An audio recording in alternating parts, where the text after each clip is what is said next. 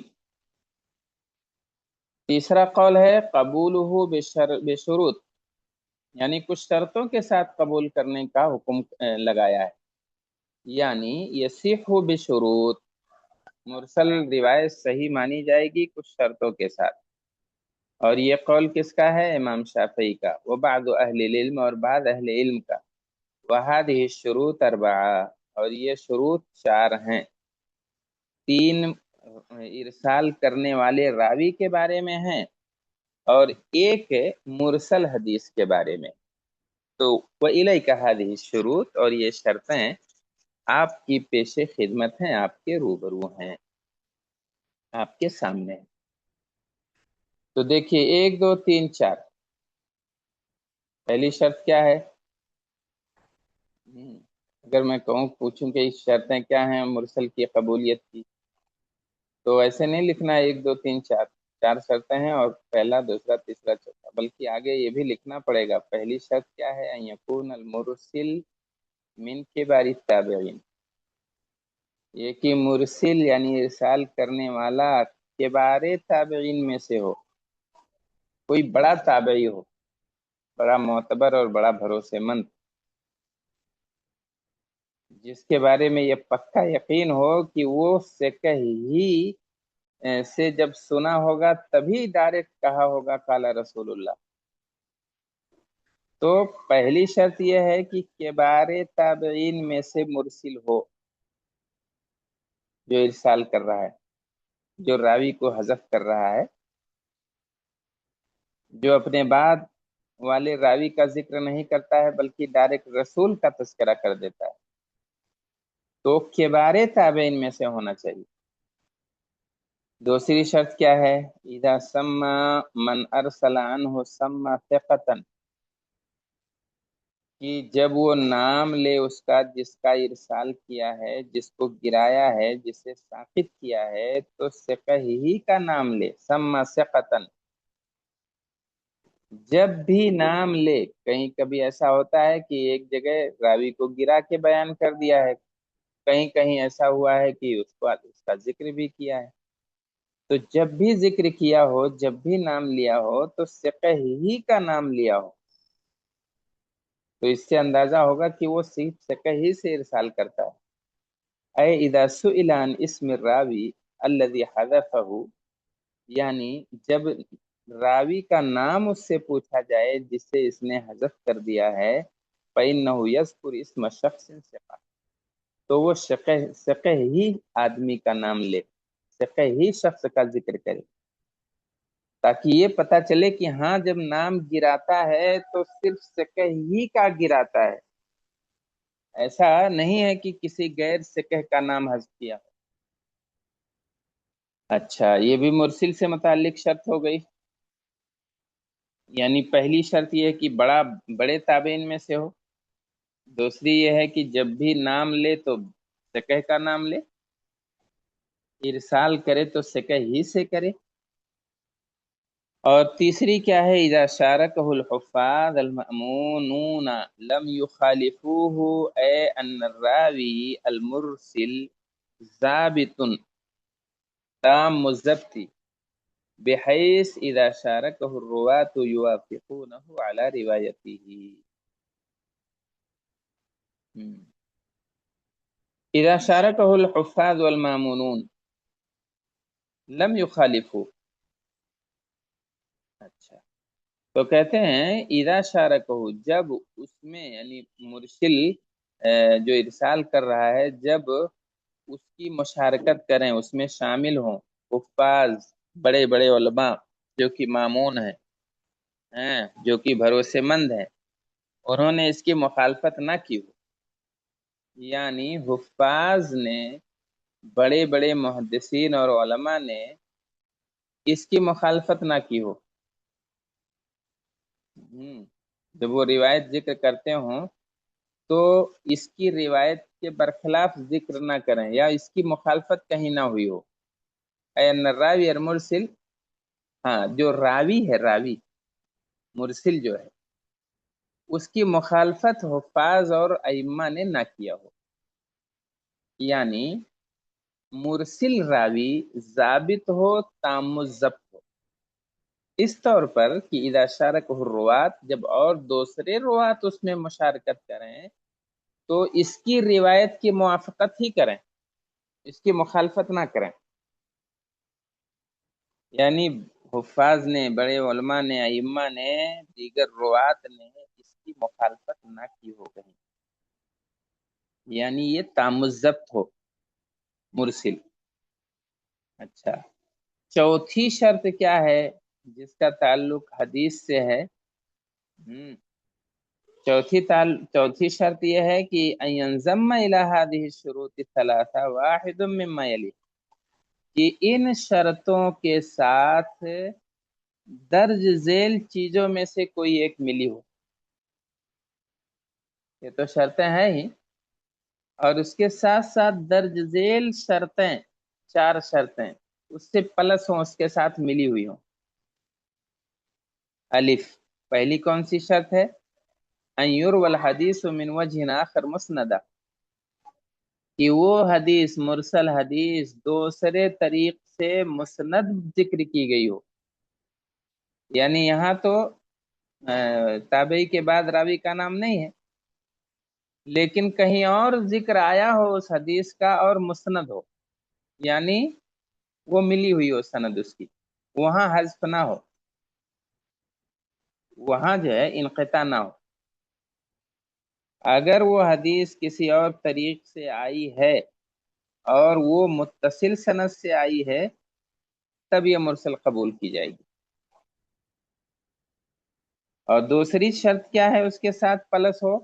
ان یروى من وجہ آخر مرسلا ارسلہ من اخذ العلم عن غیر رجال المرسل الاول۔ تو یہ کہ یروى من وجہ آخر، وہ کسی اور طریقے سے آئی ہو مرسل، یعنی کسی اور نے ارسال کے ساتھ اسے بیان کیا ہو۔ من اخذ العلم عن غیر رجال المرسل الاول، جنہوں نے علم لیا ہو پہلے مرسل کے رجال کے علاوہ سے، یعنی 2 سند ہے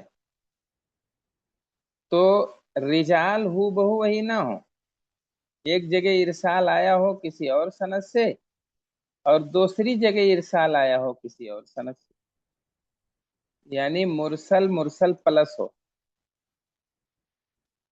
اس کے بعد تیسری شرط کیا ہے؟ ان یوافق قول الصحابی، کہ وہ روایت صحابی کے قول کے موافق ہو۔ چوتھی شرط یہ ہے یفتی بمقتضاہ اکثر اہل العلم، کہ اکثر اہل علم نے اسی روایت کے مطابق فتویٰ دیا ہو۔ جو مرسل روایت جو بات بتا رہی ہے اسی کے موافق اکثر علماء کا فتویٰ بھی ہو، اتنی ڈھیر ساری شرطوں کے ساتھ جا کے مرسل مقبول ہے